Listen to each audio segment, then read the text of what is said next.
Broadcasting from the commodity capital of the world, Zurich, Switzerland, this is Insider's Guide to Energy.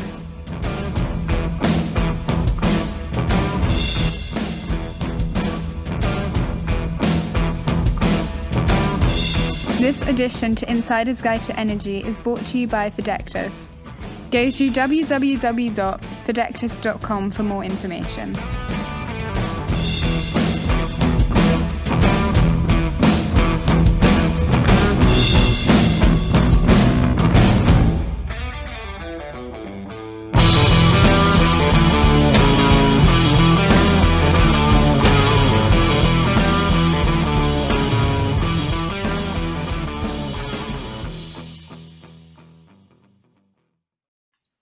Welcome to Insider's Guide to Energy. I'm your host, Chris Sass, and with me, as always, is co-host Johan Oberg. Johan, what's going on today? Hey, Chris. All good, thanks. All good. As you always mention, I need to talk about the weather, but I'm not. I'm just going to say one thing. I agree with you. I need air condition, and we can leave it at that. I said we don't need it. Typical Americans just need air condition, but yes, I want it. But another thing, you just came back. I missed it this year. Top of mind. 3 days in Germany, the big European e-world. Do you have any kind of takeaways of the top ones? Yeah, so eWorld was a really busy show. We flew back in time to record tonight. So I've been there for 3 days on the trade show floor. Extremely active, a lot of conversation on liquidity and risk. That was pretty much on people's mind. I heard a lot of conversation on that.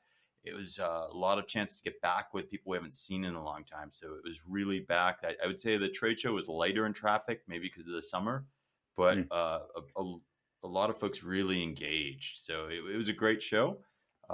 Traveling was not so great. So all these airline and other challenges we were hearing about are real. A lot of people couldn't get to the show. They couldn't get in flights, and then leaving was also a little bit of a challenge. So that's a little bit broken. And then I think people are concerned, and I've been reading articles today about what may be happening in Germany with gas, since I was in Germany, and where their fuel supply is going to come from for the winter, where they're already setting expectations of perhaps a little bit more austerity measures with fuel starting already this summer, is with the article I read earlier in the day. So lots going on in the energy business. No, for sure.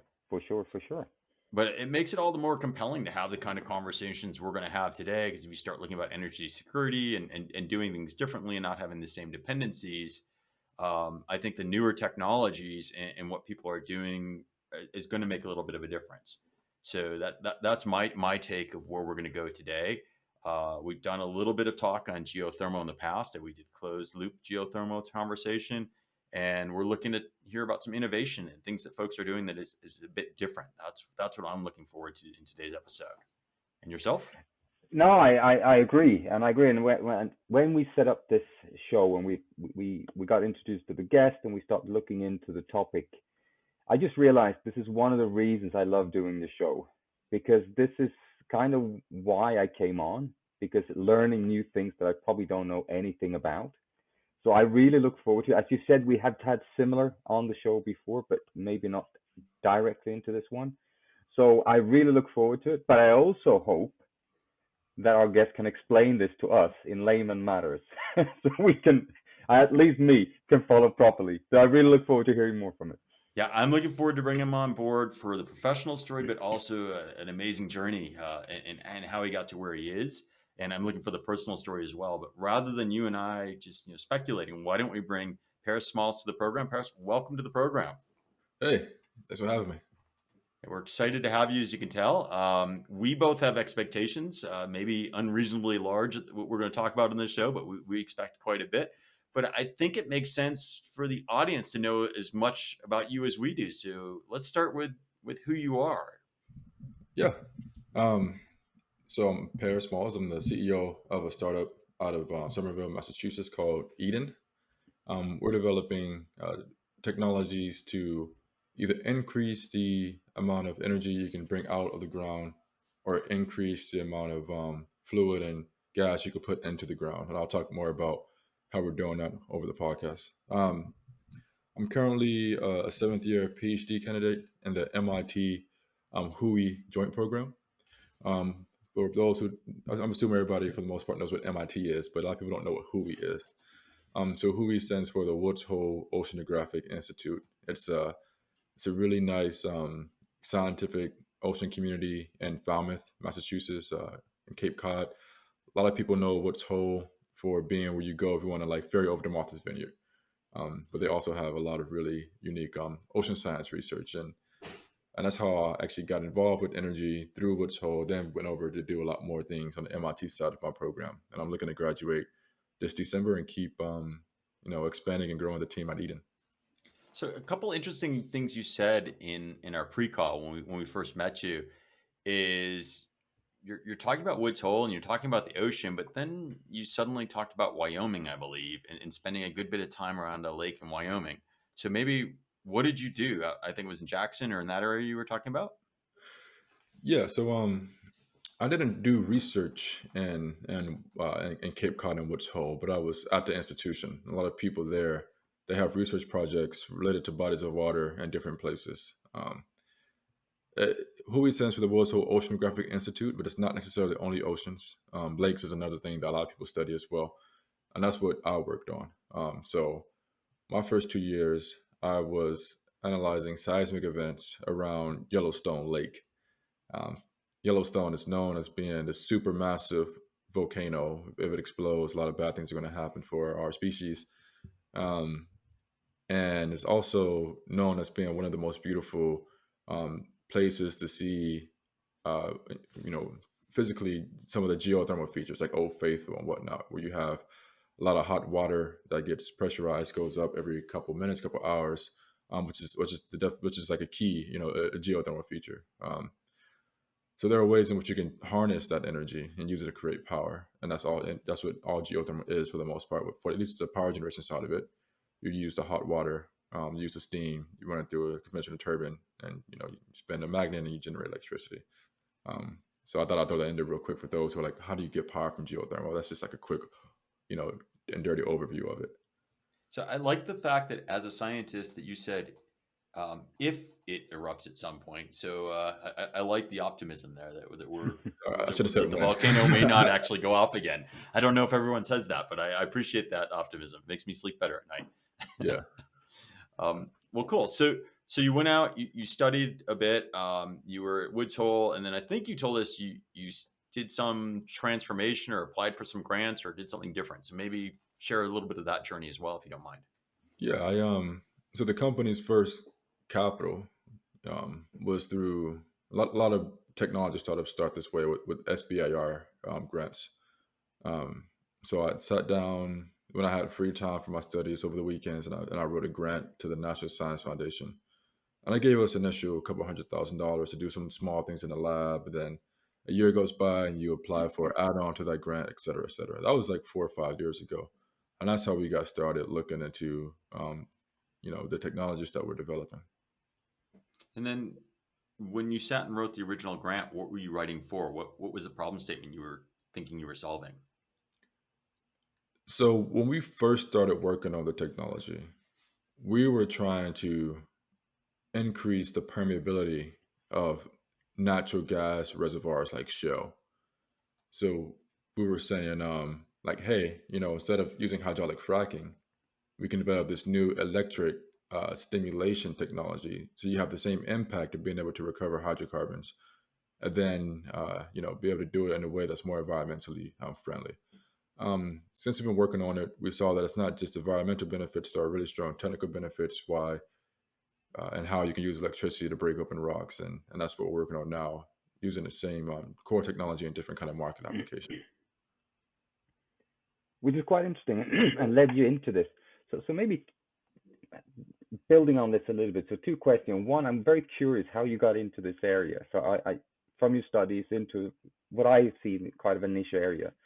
And leading from that, maybe on from your pre-studies and your kind of initial work over the weekends to what does the actual product do with the technology in more details of what it does. So what led you into this one, and then what actually came out? Where are you today with this technology? Yeah, so when I was in Yellowstone and seeing all the geothermal features, I got really interested in geothermal as a power resource initially. Of course, these days people are really looking at using geothermal for heating and cooling. but I was really interested in power at the time. I started learning more about the industry. One of the biggest issues with geothermal was reservoir drilling. Super expensive to drill these wells. So I had like a very basic idea that I think a lot of people who get into geothermal start with, which is, would it be possible to reuse existing wells for power generation? Um, and so that's how we started, right? Like use existing geothermal wells for power generation. Um, Within that, we started working on a new concept. We can take those same wells, and instead of using it for power generation, we could put electrodes in the wells, and we can use them essentially as electrodes, and then we can start breaking rock with them. And so we kind of got away from the geothermal aspect of it and looked more into the natural gas aspect of it, which is funny because we went with geothermal, natural gas, and then back to geothermal as we started digging into the technology more. And what the technology does is essentially we have like we're developing customized power devices and also existing power devices, and we just shoot a bunch of electricity into a rock until it breaks. And we're using that to scale and eventually start decreasing uh, the industry's reliance on hydraulic fracturing with this new stimulation approach. So unconventional drilling or fracking is that the nearest term use for this? So do you see this out west where they're doing or wherever they're doing fracking? You think this will replace that, or is this more as part of generating power in the future? So creating the wells to be used to generate power, or both? So, so what you want to do for conventional, fracking, we'll say, is you want to be able to maximize something called your stimulated reservoir volume. So you want to break open as much rock as possible. So a question that we don't know right now and what we're working on is trying to figure out how effective would this technology be in getting you to increase and maximize your stimulated reservoir volume compared to the traditional method, which is hydraulic fracking. Um, we think there are ways in which we can orient things to be able to have a similar overall impact, but without having to use hydraulic fracturing. Um, and there are other things that we're looking at to see how this technology can be used to work alongside some of the existing operations. That's something that we're very excited about and we're looking into and digging into a lot more. So it doesn't have to be a standalone thing. We can combine it with other stimulation methods as well. Um, but it definitely has the overall environmental impacts. But one thing we need to study more is like how impactful is going to be compared to the status quo state of the art for breaking rocks. So you sound a little bit like a scientist, but yet you're a CEO because you're talking about studying things more. So Yeah. at this point with a company, you probably have investors or folks that are interested in you moving forward with the commercialization. Where are you on the commercial journey? Because the last couple of minutes you sounded more scientist than CEO because you're studying things. So Yeah. where are you the things you aren't studying? Where are you in the commercialization of what you've developed? I guess this would be a little preview. We're going to make an official announcement on this soon. But we do have our first signed contract to deploy the technology. And that's going to happen sometime in September. And we're working with a petroleum company to do that. So we're going to market here in a few months. So we're really excited about that. After a few years of working in the lab and doing numerical stuff, we're like, okay, it's time for us to go into the physical world and do it. And so that's coming up very soon. So you've got your first real world use case coming up. You mentioned that you use electricity instead of other means to break rock. What kind of magnitude of electricity are you talking about to do this? Is this something heroic amounts? What kind of magnitude do you need? We're using different kinds of electrical devices. For the ones that we're using right now, it's around 500 kilowatts of continuous power. We're looking to scale up to megawatt scale, low megawatt, 10, 20 megawatt scale once we fully commercialize and expand the technology. So right now for the pilots and the initial agreements, it's like mid 100 kilowatt, like 500 is what we have so far. And what's the challenge with the technology? What's been the hardest thing? Is it convincing people that electricity does this? Is it that the materials you need to do this, or what's been the hardest challenge to get the market to accept what you're doing so far? We have results both from us and the literature that I think is pretty convincing to say you could use electricity to break rocks because we've done it. We've broken plenty of rocks with electricity, so that's not the hurdle.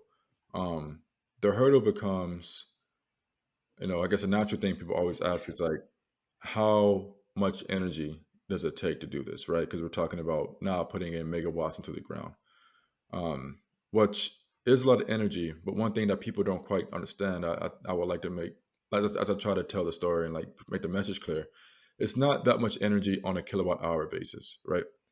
So if you run, what's the conversion? Like 10 megawatts for, you know, 30, 40 hours at a cost of, let's say, 7, 8 cents per kilowatt hour. We're talking about a couple $1,000s in energy, right? So we're not talking anywhere like millions of dollars. And that's what people are. They seem, oh, using like a 10 megawatt device is going to be too expensive for energy. I'm like, it's really not. It's all about how long you run it for. And the whole process at a maximum would last for like about a week, maybe 2 weeks. Um, so it's But not I that guess I long. would look at it as the density of a conventional drilling or fracking compared to yours, and you would have the ability to see how much energy it takes to run the other equipment as well, right? But Exactly. I Yeah. guess when you're saying, so the one is where I went was how much energy is it? Because that's perception wise. When you say you use that, that's the first thing that went through my mind. But that doesn't sound like a gate as well, because the numbers are the numbers, right? So you can show those numbers the way you Yeah. just described it. So Yeah. what other challenges are there? So when you go to this hydrocarbon company and you say, hey, here's a better mousetrap, here's a better way to do this. What was the business case, or what was the compelling thing for them to make the change? Like why did they decide to go with you this fall? Yeah. Um, One of the reasons why we have our first commercial partner is due to water scarcity. It's a legitimate concern in a lot of places, especially in like the Middle East, where they have about 30, 40% of the world's water desalination is coming from that region. So if water is already a scarce resource, and now you have to use a couple million, even a couple billion gallons of water to break a rock, then you have a lot of, real concerns. Um, so because we're proposing to, hey, we only use electricity instead of the water, it's in some cases it's the only viable option to be able to do it. Another thing that they always ask us, and something that I kind of alluded to before, to make sure that we can scale, is going to be how effective is it. So okay, yes, you proved to me that you can break a rock with electricity. Yes, you proved to me it takes this much energy, but how does that compare to traditional hydraulic fracturing? And that one's a lot more tricky, because these rocks and the scales you're looking at are a couple 100 meters. You can't do something like that in the lab, and you can do the best you can in the numerical modeling environment. But until you go out there into the real world and start collecting real world data, you're not going to be able to provide a satisfactory answer. Um, and so that's where we're at this point now, which is getting that data set to provide more satisfactory answers to like what is going to be the stimulated reservoir volume. And there are easy ways of doing that. Essentially, what they do in hydraulic fracking right now, they put like seismometers, geophones around the area, and they just monitor earthquakes and like microseismic activity. You can use that to map out where you're fracturing things, and we'll be doing something similar during our operations. How big are you as an organization now? So you're still finishing your PhD, but you've got significant funding behind you. You've got commercial business in front of you. So Yeah, how many folks are a part of your team right now? the team's around 8 people right now, full time. Um, we're actively, if you look on our website, we're actively hiring people. So we're looking to grow to about 15 within the next 6 months. And this is before we even do the commercial demonstration. So once that goes through, we're going to be growing, pretty quickly. Um, we purposely been trying to slow things down and time things so that way we can do things once I graduate, which is going to happen in December.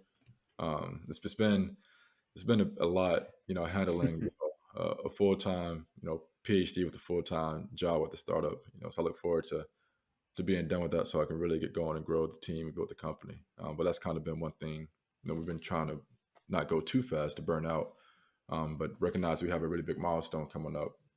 And with me graduating with the upcoming pilot demonstrations, that now is a really strong growth point for us. We're going to be doing a lot of really cool projects and a lot of hiring in the next couple months. How involved was MIT in helping you on the business side? So you're the science side. You solved the problem, and you were still working on your PhD, and you did funding and started the ideas when you were still earlier in your education. How much has the university helped you, or have mentors or folks in the industry helped you become a CEO? Yeah, of course, I had to go through MIT for everything and let them know what I was working on and get approval. And that took a while. But once I finally got the support, it was a lot of resources. Like most MIT graduate students or students in general, you start out with this thing called the MIT Sandbox program. So they have this program to where it's like if you're an MIT student, there's a very, I wouldn't say it's like a sure thing, but it's a really high chance you'll have at least $25,000 to get started. They just give it to you and it's non-dilutive, and they say, hey, here goes $25,000. You want to do a startup? Just figure it out. And they pair you with mentors. Some of these mentors, they run VCs. My mentor ran a VC. She ended up investing in us a little bit down the road. I think she got to see, what we were like to work with. And they also have like MIT industrial liaison programs where once you're ready, they start making connections to potential customers. And so we've been getting a few customer introductions through that in the past, just in the past couple of weeks, as we get ready to scale up and things. So it's a resource you tap onto early, to establish your initial mentor network. And it's a resource you tap onto later when you want to start growing and actually getting customers for your company. And I think we'll keep relying on MIT as an alumni even once I graduate, because a lot of the resources are free and they provide a lot of support for the business development. So we talk about the fracking in that. Is that the driver of your company for the future? Is that the near term market segment you're going after? Then is to help extract hydrocarbons or oil from the ground? Yeah. I think this is a great time to introduce the other applications for it. So, when we came on, we were talking about geothermal, right? And we're doing geothermal heavily. Most of our funding for this technology, we just received a $3.8 million Department of Energy grant to work on this technology for geothermal. So that's definitely a market segment we're going after very heavy. If you look at our website, www.edengeopower.com, I think we write out all the market segments we're going after. So it's geothermal power. You have, of course, unconventional resources like shale. You have geothermal heating and cooling is one, and one that we're very excited about is something that we call carbon negative mining. So there's a lot of mineral ores underground that if you can stimulate the reservoir, you can actually access them a lot better, and you can pour in leaching material and pull out the nickel, copper, cobalt, lithium, etc., whatever it is underground, and you can process it. The cool thing about doing it underground is that you can also sequester CO2 simultaneously. And to be able to do all these things, you need to have permeability. And so these are some of the applications for the technology that we're going after. So we don't brand ourselves as like a geothermal company or a petroleum company or even a mining company. We're none of those things. We're a technology company that breaks rocks. For whatever application you need to have a rock broken for. And that's how we're trying to make sure the public understands, like, when you ask, what does Eden do? And if you look at our website now, it just says, we break rocks, right? That's what we do. I love that as a slogan. As a marketeer, I love that, we break rocks. Yeah. That's kind of simple. That's what we do. I like the way you've explained it as well in terms of the support you can get from universities. And I think a lot of people kind of forget that when you go to some of these universities, is that it's not just for the studies, but it's also the support and the networking that comes into it. But you also mentioned quite a few things on your website that you're working on with a number of different things. You're now, as said, you mentioned, you're not going to get burnt out. So with grants coming in, how do you balance this in terms of the commercial part versus the grants that you have and the priorities in terms of the efforts? Because you don't have all the time in the world, you don't have all the resources for the next coming year. Yeah. I think I'm a very lazy person. So it seems like I do a lot, but actually, So wait, you're a CEO and finishing your doctorate, and you're a lazy person. I feel like a very lazy person. Yeah, but maybe I'm not. I don't know. In my mind, I'm lazy, right? In my mind, maybe that's how you feel. Like I should always be working, but I'm not. Sometimes, like, I'm lazy. In my mind, I'm lazy. And because I'm lazy, I'm really good at relying on other people to do things because I'm lazy, right? And I've seen it a lot. With people who don't have necessarily a strong entrepreneurial mindset, they're not lazy. They want to get in, they want to work, they want to focus on one problem and just be super laser focused, right?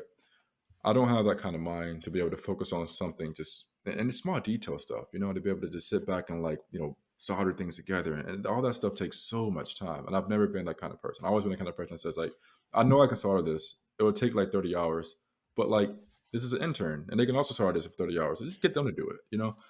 And so that's kind of my leadership style, which is I feel like I have a very strong intuition for everything that needs to be done, but I don't have the time to do it.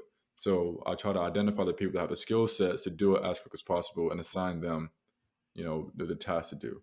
Of course, I review things. I can point out how things are coming out and give, feedback on things. But I just don't. You're right. I don't have the time to do everything. I don't do everything. I'm really good at delegating things because I'm lazy. So when December comes around, you're going to free up all this time when you're done with school. But in terms of then resources, where do you put your resources? Where do you see the gap right now in short term? I can understand long term that there's so many things, but what's kind of H1 for 2023? Yeah, I think right now we do have this pilot coming up, and we have at least two more field pilots that we need to work on. So that's a lot for an 8-person team to do 3 field pilots. So definitely we need human capital as a resource, like people who can sit back and actually lead and manage and operate these projects that we have. We have a project coming up in geothermal. We have a project coming up in sequestration, and then the one that we already have is for oil and gas. So we're hitting all these different kind of markets that we've been talking about. Of course, there's financial capital that we need to be able to pay people, to be able to buy equipment that we need for the field, et cetera, et cetera. So we're getting it through either non-dilutive grant money from the government. Of course, raise a little bit of pre-seed money. We're doing an active seed run right now, and that'll give us more resources that we'll have to be able to keep hiring people and buying equipment and executing on projects. So how big do you need to be? So you're still in the seed stage. So right now you're still doing scale proof of concept with a commercial application, right?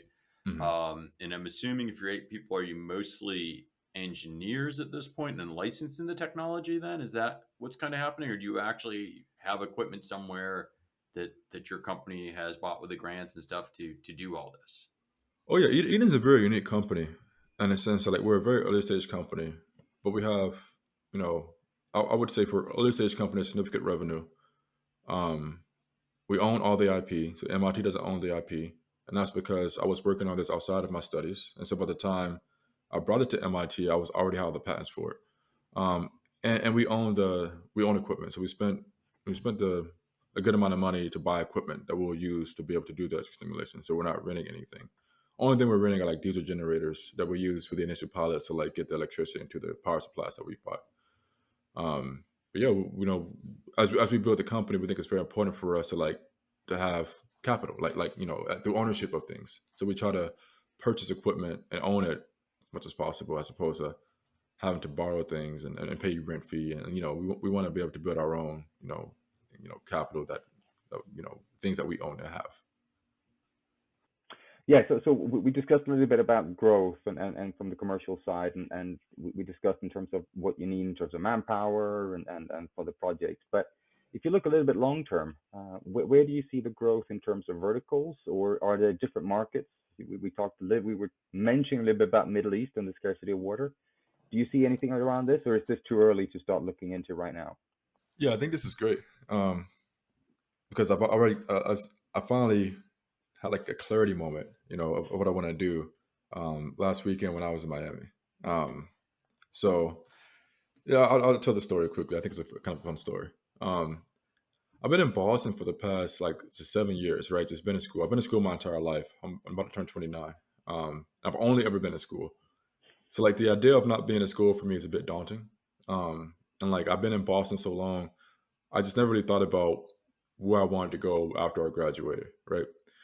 But when I was in Miami, and it's like awesome weather and it's beautiful people everywhere, and like there's like a new startup ecosystem there, and I'm thinking to myself like, man, the world is bigger than Boston, right? And there's no reason why I need to be in Boston after I graduate. Yeah, and I was going to stay in Boston for a few more years, but it made me realize I need to go somewhere else.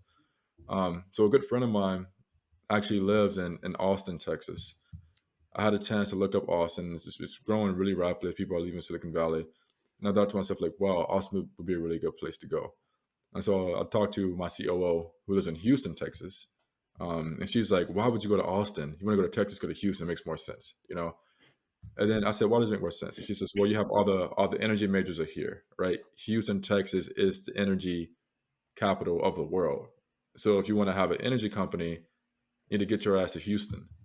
And so I had like the epiphany moment. I was like, man, like, you know, Miami's fun, but it's not where I need to be. Austin is a good startup city, but it's not where I need to be. I love Boston. I've been here for a long time. And there's reasons to be here with the MIT collaborations, but, you know, I can always come back to visit. I have a lab at MIT and a lab in Boston, which is going to be hard to leave, but I have people leading that lab now. So there's no reason why I had to be there.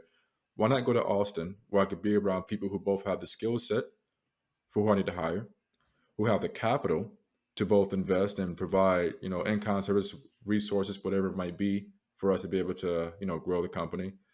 And it also can buy the product, right? We're talking about stimulation technology. You know, the whole shell revolution, the whole stimulation revolution started in Texas.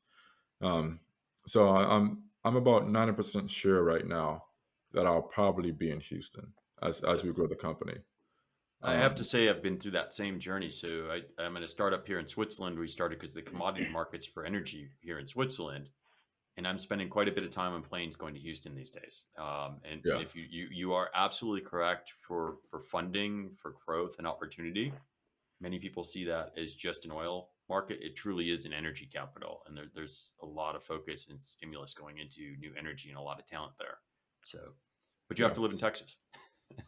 yeah. That's gonna be different. I'm So from it is Atlanta, not Georgia. Austin. I promise you. Austin is a very fun college town, and Houston's a Yeah, great city, but it's a very different city than Austin. yeah. I know it is. Yeah, I know it is, and that's kind of the vibe that I got. I've been in Houston a few times, and everything's bigger in Texas. Houston is huge, and Boston's a nice little cute city. You can just like bike around and walk. I gotta get a car if I'm gonna be in Houston. Um, but I think it's where we should be.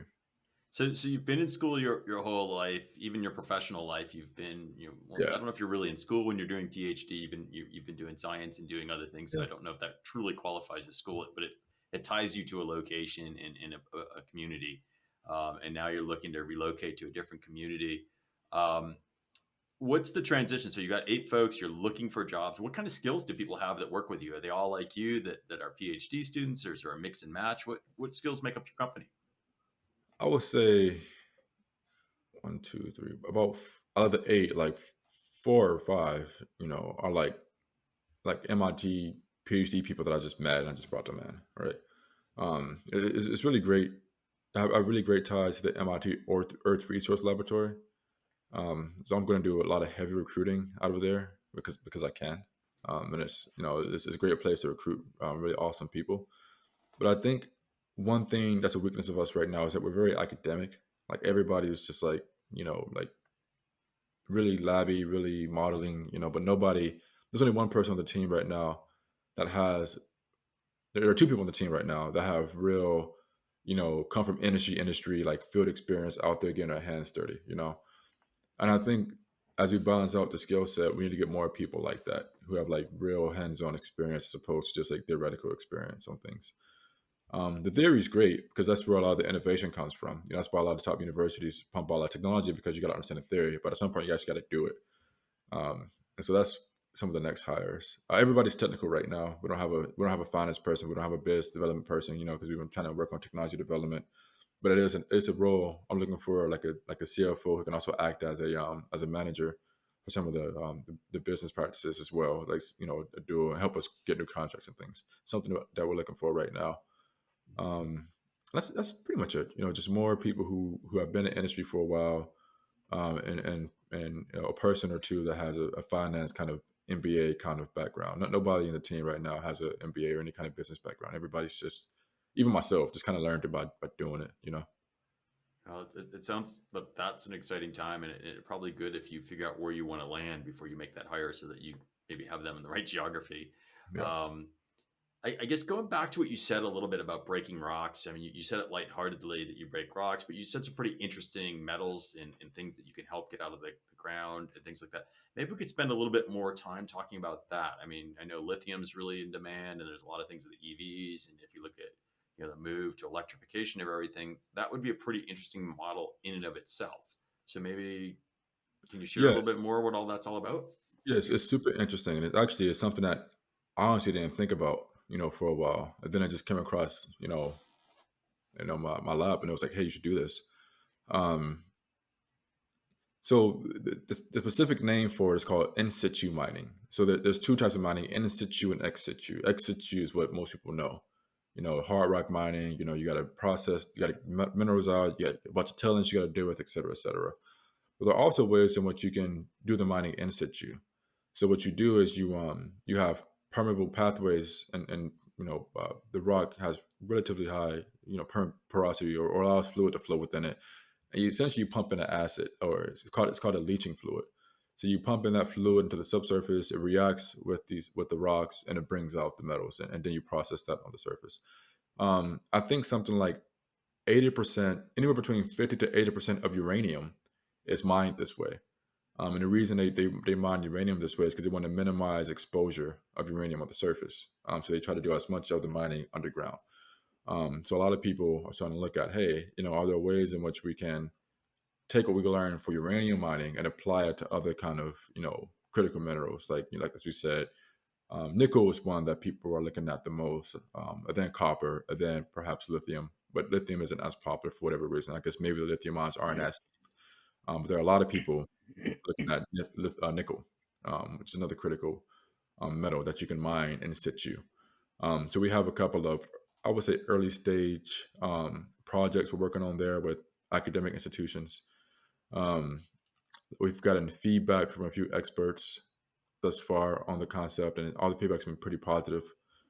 Um, and it's one of the newer markets that we're investing in right now that we think will show great returns in the next few years. But it's a different application, and of course we're not a mining company. We don't do that part of it. We just do the rock breaking part of it, right? But one of the key things to make it happen is you got to be able to have the rock to be broken for you to pump in that acid into the rock. So that's our side of the equation that we're going to focus on. And then the last bit was the geothermal that we started the show talking about. Said, hey, we're going to have some new geothermal technology, and we really haven't touched it. So Yeah. maybe it makes sense to talk about. So I get that you break rocks, but how are you helping the geothermal energy business? Yeah.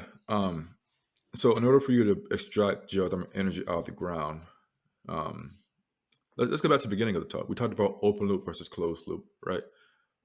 With closed loop, essentially you have no transfer of fluid from the reservoir directly into your well. And the reason that's attractive for a lot of people is because in order for you to have transfer from the reservoir to the well, you need to have fracturing. You got to have permeable pathways, right?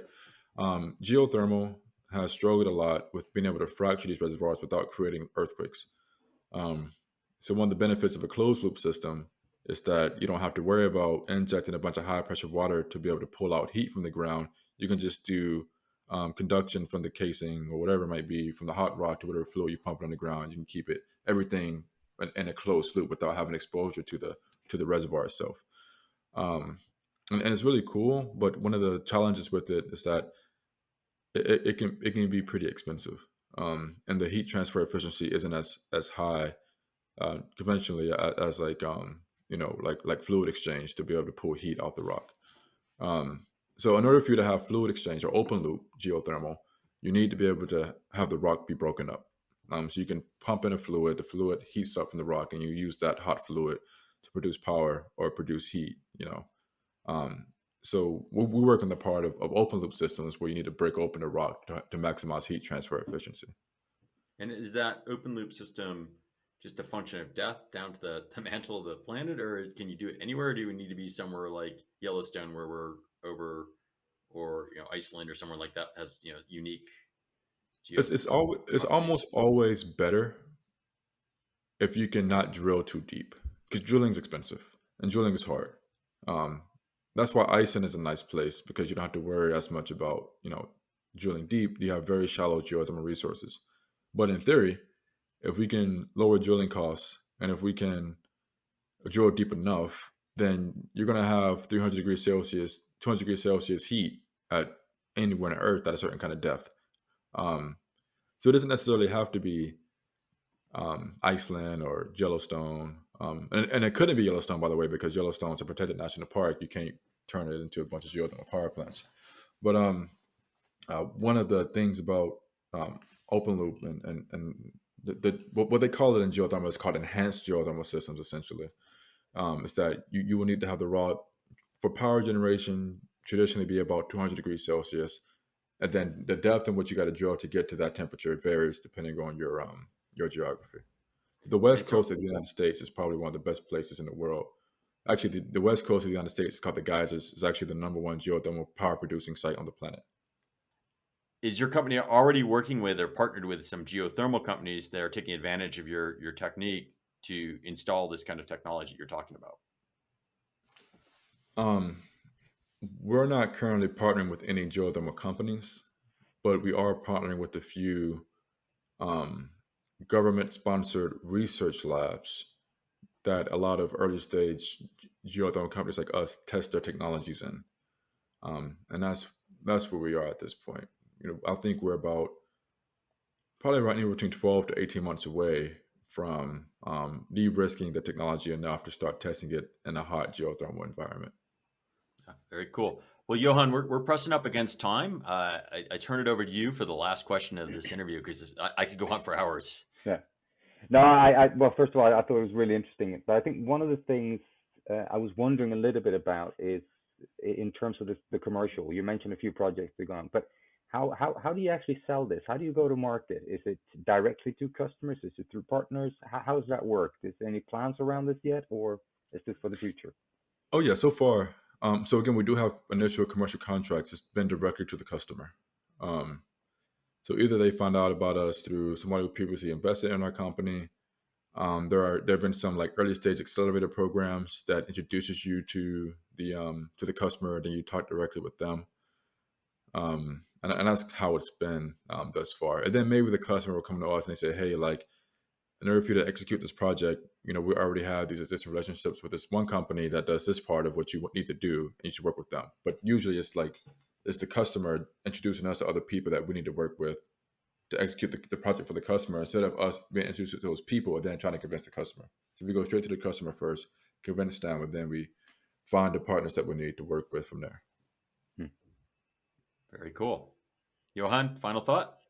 No, I thought, as we said before the show, I appreciate, Paris, that you took the time to also explain it in a fairly layman matter, so we could follow, at least me, most of it. I think it's really interesting. We talked about this. I have a ton of more questions about sustainability and all the rest, but I think I'll rest that for a potential follow-up call. So. Yeah, for me, Paris, I look forward to talking to you again 6-12 months down the road once you're finished your program and you've gone in that hyper growth mode that what I'd expect you to be in pretty soon. And once you're fully commercializing, I think that's going to be amazing, and to see how your team fills out, see where you land. But the technology is pretty cool to basically look at the problem statement slightly different. And what I really enjoyed is when you talked about all the segments that the simple concept of breaking rocks in a more friendly manner opened up a lot of opportunities. So we started with a more conventional use of maybe modernizing fracking. We talk about geothermal implications and look at the energy transition. If you stay along energy transition and where startups like yours are really going to make a difference in the technology, is if you can make mining more friendly to the environment and less impactful in your carbon sequestration, in capturing the carbon as well. I find that pretty interesting topics. Those are the kind of things I like to stay up at night, think about. So to me, that was fun. Paris, any final thoughts as we bring this interview to a close? No, I look forward to hopefully reconnecting here the next year or so after we do these initial projects, we get some data, then we talk about where the company stands. By then I would have been in the company full time, as you said, hopefully preparing to really grow things and develop, new kind of engineering tools and the kind of things that we have in the pipeline right now. Yeah, and I'm glad you see that there are many reasons why you need to break a rock. So it's not just petroleum, it's not just geothermal, it's not just mining, it's not just sequestration, it's all of them. And maybe even other markets that we haven't identified yet. I think our team is very open-minded regarding what our application is. So if you are listening to this and you know a different application or maybe opportunities within the ones that we talked about, feel free to reach out to me at paris.smalls@edengeopower.com. And I would love to talk with anybody who's interested. Well, Paris, as we talked about, we're going to try to get you on to the Energy Access Live, where you're going to meet a bunch of ETH students and other institutions besides just that great pool of talent you had at MIT, because I think you're going to find that there's some amazing other thinkers out there. But thank you so much for sharing your story with us. Thanks for making the time, because I do think people are going to reach out to you because it's really compelling, and they're going to want to go along the journey with you, I think, because it's going to be a fun ride. Thank you so much. Yeah. Thank you. For our audience, you've spent another episode with Insider's Guide to Energy. We hope you've enjoyed the content as much as we have. We hope to have Paris back in the near future. We hope to engage him with some of our future leaders as well. If you do have questions, please reach out to him directly. Put comments under the show, respond on the YouTube, subscribe to it, and share. And we will see you again next week. Bye now.